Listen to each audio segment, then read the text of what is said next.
हो रोपा बाबा हको गुबा गुबा भौजी दान।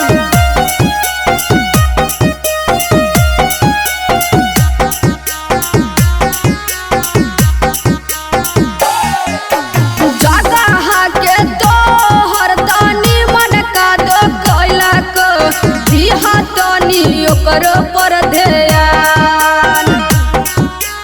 जगह के तो हर तनी मन का दो कोइला को दिहा तनी ओकर पर ध्यान।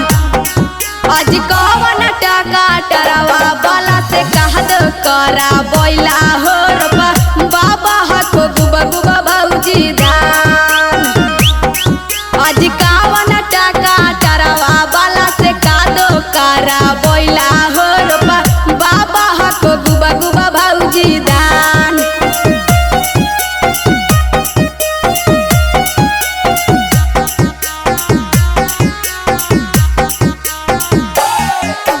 कतना बेर खेतवा में पानी चला बोला हो कई बेर धसा बोले हलो फार।